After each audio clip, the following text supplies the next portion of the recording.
I really don't know anything about Travis Scott. There you go. Yeah, all I know is a baby daddy. Ko umurapa mwiza. Numurapa mwiza nagombe hakanye ariko ibintu ntago tujya tubyumva. We want words, real words. Mwebwe muri ba Nelly, ba T.I. Talk to me direct.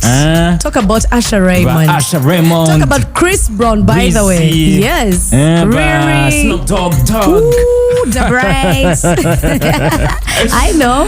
Ariko you can even talk about the good life. Good life from UG. Yes. Ariko nabone generation wa mugari. Exactly. Byagenze gute se kuri Wizo? Wizo se.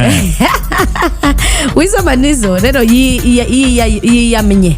UPRS. Urumva arababwira ati you have to remove the good life catalog. From your platforms, cause if it doesn't come like that, I'm doing legal actions. Kubera bamaze like they harukuntu bafata indirimbo z'abantu n'ibihangano by'abantu bakaguhereza amafaranga makeya kandi babikoresha bo mu nyungu adahwanye. Yes, cause they've been babishuraga ibihumbi 285 by'amashiringi as good life. Urumva hagati ni gute muduca amazi bingana gutya. We are the biggest artists here. Radio bus at least mumwubahira ucyari cyo. Umva bari n'abantu banini cyane. Buriya niyo mpamvu nkunda abahanzi bo muri Nigeria Zoxy bashyiraho boundaries. Akwiye ati njyewe niba udafitangana gutya umva ntabwo dushobora gukorana. I know. Because they were like, what kind of royalty is this if you're still paying us this money? Kurya n'abahanzi benshi bahise bazana bakansime no bavuze ati naba nawe ahubwo wishurwa yo ngayo twebwe twishura 250. And you're like, why? Kandi abantu bo mubona kuri TV bakavuga bati uriya yinjiza amafaranga menshi. Uburya wafuma uvuga ati excuse me uti nta kinyamakuru nta yindi catalog ifite ahandi reka nje ninjiza ari kuri YouTube yonyine.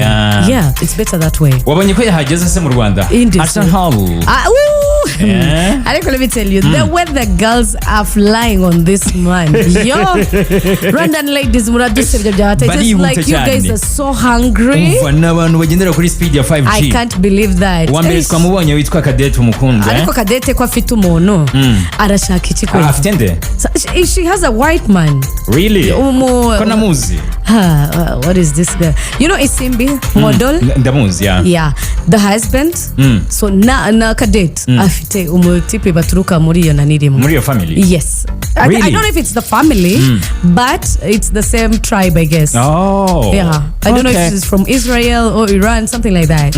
Yeah. So yaramwerekanye ejo kuri babyita bate c'est volonté. Really? Yeah. So yatweretse ko nyine ari umuntu ukorera imbere cyane. So kubera wifotoranje nuriya mugabo uribaza ko ari ibintu birenze. Buriya no kwifotozanya gusa se. By the way mudutera inzara byatare. Wikomeza guhangayikishwa nuko amayinite yawe ahora ashira kuko MTN yakuzaniye